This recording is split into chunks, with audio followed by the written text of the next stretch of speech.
If you put $25,000 down payment on a tiny home, you can literally get a $250,000 tax deduction and zero out through depreciation, dollar for dollar, all your taxable income.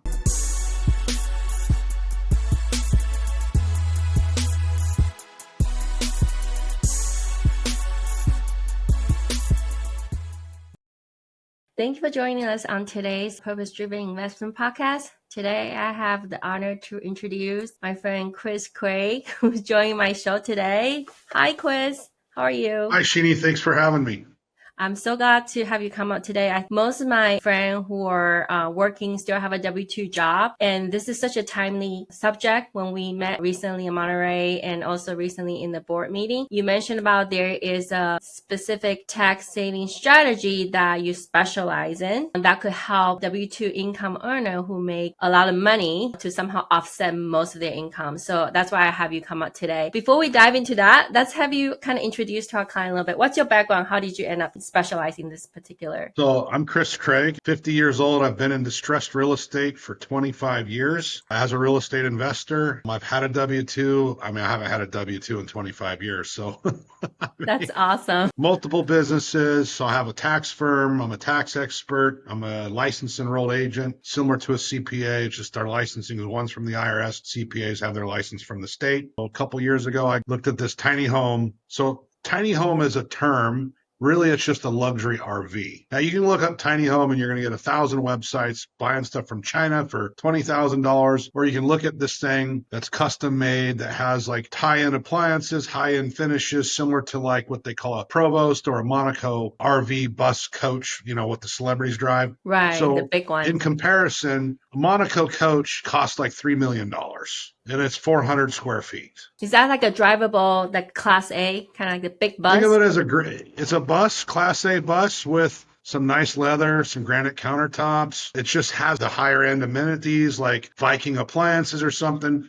Right. It's a luxury item. They put a price tag on it because if you're a traveling salesman that makes a couple $1 million a year and you bought this luxury RV, guess what you can do with it? Write it off. Yeah, like a business expenses. It's a business expense. If we take a mini home, a luxury RV that is, 400 square feet on a trailer, it's on wheels, it's not real estate. It's a vehicle, it's a trailer. So you get to depreciate just like the coach. You get to depreciate this thing 100% in the year you buy it. When we do tax planning and when you're trying to I'm paying $38,000, $50,000 a year or more in taxes, you can buy one of these and we can sell these under co-ownership agreements in like 20% interest, 20% shares, right? So if you're married, if your taxable income is say $280,000 and then you don't have any other write-offs because you're a W-2 employee, Right. Maybe you have some mortgage interest. So let's say it's $280,000 and then your net taxable income is going to be like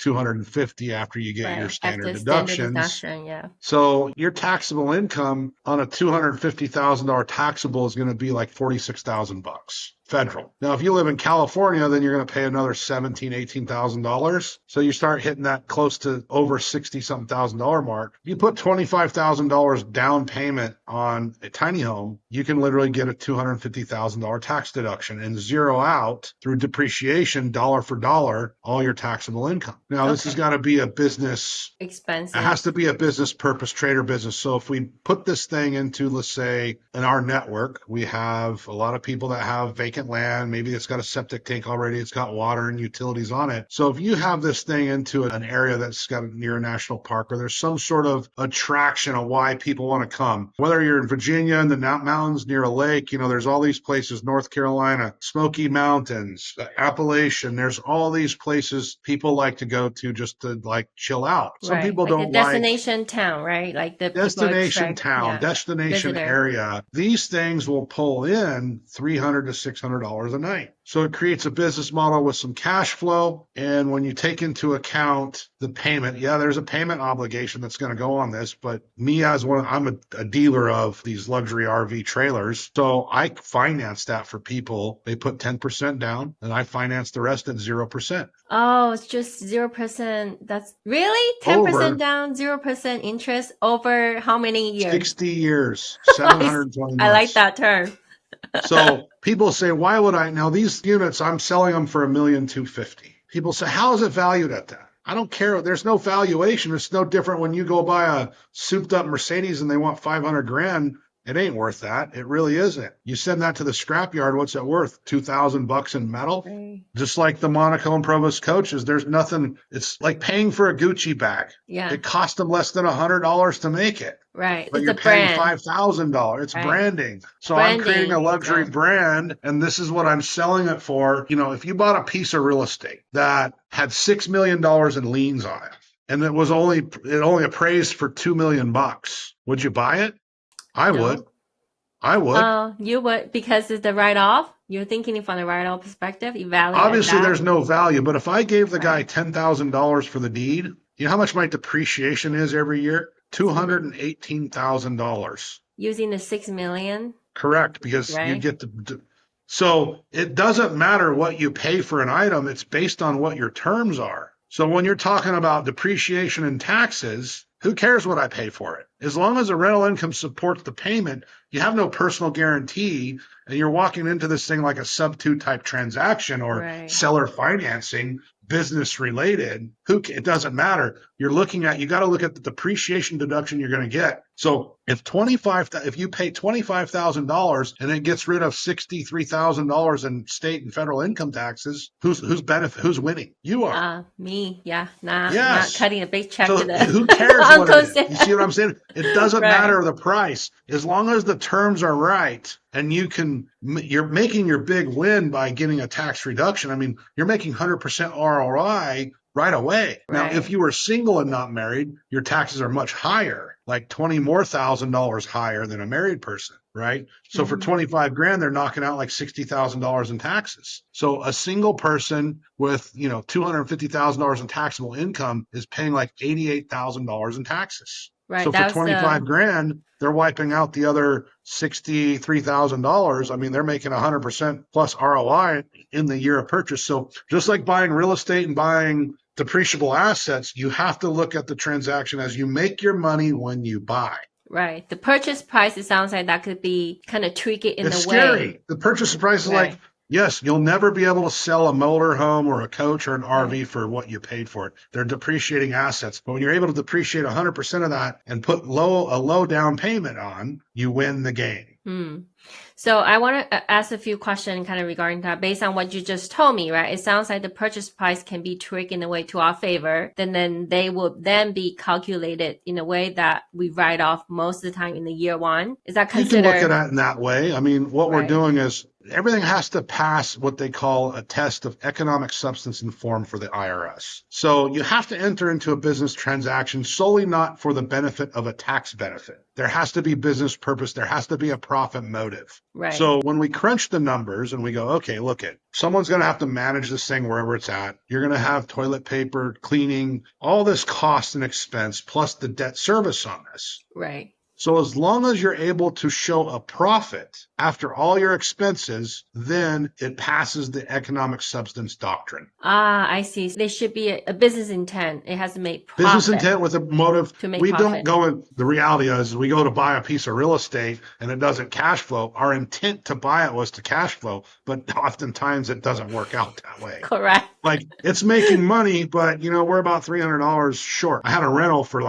6 years. I was losing $500 a month on that rental. Right. But then when the market flipped, now it's like a $2,000 a month profit. So I took a hit for 5 years. Right. Now it makes profit. Yeah, I can relate to that. I have a rental just like that. And also big expenses come up. It just, HVAC break, whatever. Blew out your entire saving. Yeah. The difference, as we call them, tiny homes, mini homes, luxury RVs on a trailer without a motor, is when you put these things or you find some vacant land, you don't necessarily have to go buy the land. You can partner with people, say, hey, look I got this unit I could put on your land. Why don't I just pay you land rent for $400 a month? Which I'm going to ask you. So that seems like could work well for an RV park owner if you have a relationship with them. Say, hey, I'm going to rent this lot for the entire year, pay you land rent, then drop my house there and just rent it. Can it work that way? Then you can do the arbitrage. Right. People that are saying, okay, I'm going to go out and buy a tiny home and get the tax deduction. No dealer's going to sell you a tiny home, the ones that I have, and let you play this arbitrage game of pricing that. So let's go with a scenario. If you buy one of my tiny homes, I'm selling them for $1,250,000. You're putting $125,000 down, 10%. I carry the rest of the contract at 0% for 60 years. There's not a business out there that does that. Right. Nowhere. There's a couple of them that do like 5X, but not 10X. Because they can only do 5Xs, their economics model is different than mine, where I have relationships in existing parks I can put mine into a whole managed solution so nobody even has to think about it. Now, the biggest thing you also have to worry about is what they call material participation. Correct. I just found a new case that's 11 years old from the tax court. And then material participation, that's related to kind of write it off as a bonus depreciation. You have to managing it. If you're a W-2 employee, it's going to be very hard for you to get material participation. Right. Very hard. This new case that it's relatively new, but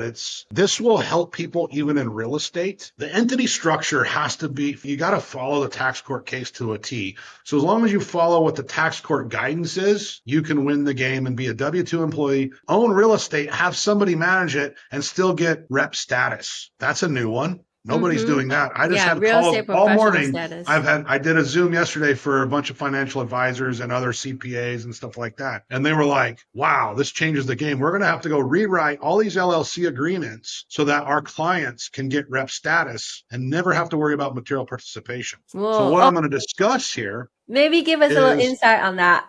Because what kind of LLC agreement do you need to rewrite? Do they have to? Okay. So you form an LLC, then you have to have an irrevocable trust own your LLC. So land trust wouldn't work because it's a revocable. No, that's a revocable. Right. So you irrevocable trust. So then you make your property manager the trustee of the irrevocable trust. Okay. There's two cases. One called the Mattie K. Carter case. The Carter Trust was a trust. The trustee of the trust managed the trust assets, which is the rental property. Right. There was several full-time employees. That case came out of Northern District of Texas in 2003 and cited an old case from 1972. Then the new case is called the Frank Aragona Trust, and that's Aragona Trust versus IRS Commissioner. Right. That case came out in 2014. Both of those cases where there was a trustee managing the assets for the beneficiaries. The beneficiaries did not participate at all whatsoever. They just collected the money, and then there was a lot of losses. So the IRS initially said, these are passive losses. You can't deduct them against your income. Right. Very common. The tax court and the federal district court reversed the IRS's decision and said, absolutely, they can deduct these as active losses because the material participation of the trustee is what they call imputed to the beneficiaries. What does that mean, imputed to the beneficiaries? Imputed means it passes through to the beneficiaries. Oh, okay. So it's their asset. If I'm the trustee, my activity passes to you. So if I put in 100 hours or 500 hours, you get the benefit of the hours, even though you don't participate. Right. So when the tax court makes a ruling, it's the law in all 50 states. So now the LLC is owned by the irrevocable trust, and you have your property manager or whoever's managing the business as a trustee. That's the roadmap. Frank Aragona had 6 trustees in the business. They all consider RAP, so they're all considered it passes through the beneficiary of the trust, which would be you. Let's say we set up an LLC.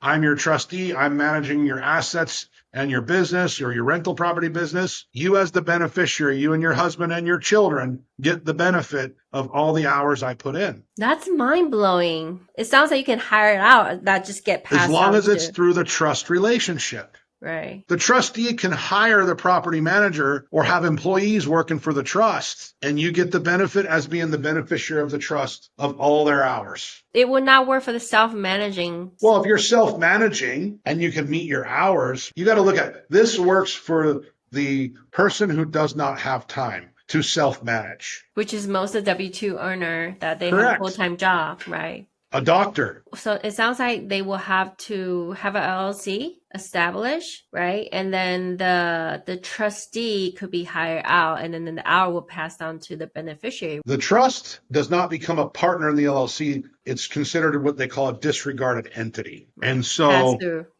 it passes through. So for W-2 people, high income earners, doctors, anybody, lawyers, they have 10 rental properties or 2. Like, how do you run that thing? How do you change it then from a passive income business with passive losses to an active income business with active losses? We just got to rearrange the ownership of the LLC. Oh, wow. So that could work. Like for the people who are too busy to manage their portfolio, they can buy a few tiny homes. Or if they're going to be just buying general real estate. And then rearrange the trust structure. Can you show us a few? Because I think it's kind of hard for people to picture. What does it look like, those tiny homes? I remember you showing me a few one that's pretty eye-catching, the one with the rooftop deck. The ones that I'm designing and the ones that we're moving, the ones that I'm going to send out to various other RV park owners in Idaho and Montana. Let me do the share screen. Yeah, I think it could work out really well for the RV park owner. It could be a mutually beneficial business relationship. Oh, that's like a park model with a A-frame But design. see, it's got a 10-foot deck on it. Yeah, so you have about 150 square foot loft up here, a bedroom, a kitchen. This one particularly even has like a soaking tub in it with a full shower. I think I'm going to eliminate the soaking tub and then, have more like closet space or something. Because typically the loft, you're going to put your kids up here because somebody can sleep up there, or you're going to put all your luggage and whatever things up here to store it to keep it out of the way. I see. And then how long does it take to build up stuff like that once they place the order? These can take anywhere, depending on the manufacturer I use. It's a 3-week to a 10-week time frame. That's it? Yeah. Wow. And they build it offsite in their factory, right? And then these are all built in a factory. And then once they're put on the trailer, what they call the chassis, these are considered trailers. I mean, at the end of the day, there's no classification as an RV to call it an RV. It's just called a trailer. Right. So then this is what when I get confused, right? It's either a tiny home considered a real estate home, like if they tie it down, or the RV. Tiny home, you cannot consider a tiny home or an RV real estate unless, or like even a mobile home or manufactured home, unless it's actually anchored to the ground. It has to be on a foundation. Now, if it's tied down for like hurricane type protection or something, or there's a wind rating type thing, that wouldn't really be considered an anchor because you could easily undo the tie. Anchor means permanently affixed to the ground. So like on the foundation, not move around. It's not towable. Right. Like the foundation has footings down in the ground, so it's concrete, heavy ground. Once that thing's on there, it's not coming off. It's not like an easy thing to just unbolt and let it go. But it could, right, later on if you want to move that. Depending on the county, depending on the city, the municipality, the jurisdiction these are going in, it's all about zoning and the building code. These are built, most RVs are built to an ANSI specification, whereas a modular home that could go on a foundation or a mobile home is built to a HUD specification or some sort of IRC specification. Like International Residence Code. Residential Code. Residential code. Code. International Residential Code. So if they're built to that standard, then local jurisdictions will allow you to put them on a foundation. I mean, I've heard there's somebody, he's an owners club, they're doing the container homes. Right. So in Texas, you can take a container home and once you anchor it to the ground, what they call attach it and get a certificate of attachment, HUD will rent that out. Right. So it will be considered as a real estate. You can't do that on the West Coast. They don't allow it. Only in Texas. Only in Texas. What does the number look like? It sounds like the most important thing is the cash flow will have to support this kind of debt structure. Even if I sold this thing at $1,250,000, as long as it can make $200 a night and be 70% occupied, the economic substance model, even with the financing, makes sense. Oh, I see. So 200 a night, 75% occupancy per month. 70%. 70%. Even 20 days. Okay. Yeah. The numbers work. So it will be somewhere short-term rental friendly that will attract visitor to come visit to support that kind of you cannot take a deduction if it's a long-term rental. It's passive. So once you do residential property and you rent it month to month to the same person, or they sign a 6-month lease, even if it's an RV, you would have to depreciate it over 27 and a half years if it becomes what they call a residential rental type property. Right. There's a 27 and a half. That doesn't help you with depreciation. That's not going to help with taxes. So we want you got to keep it as a short-term rental for the first year. And then after year 1, you can then convert it. Has it something to do with the bonus depreciation? Maybe we can dive into that as well, because most of the time So we bonus heard about that. depreciation is just a creation of Congress. Now we have a new law that they basically retroactively passed the law July 4th of this year to allow you to purchase any asset that has a 20-year depreciation schedule or lower. And you can write that off 100% with no cap. Like you can buy $100 million in RVs and write them off all in the same year through bonus depreciation. In year one. In year one. Now, accelerated depreciation, which most is commonly they call Section 179 depreciation, the cap on that is $2.5 million. So you can do $2.5 million of any asset with 20 years or less, but you have what they call an outlier cap rate is if you purchase $4 million or more in assets, then that $2.5 million starts getting phased out. So basically, you can purchase $4 million in assets and only write 2.5 of it off under what they call Section 179. Bonus depreciation has no restrictions. Section 179 has restrictions. It has to be a real estate, right? It has to be something that's tied into foundation. No. You cannot be on a foundation.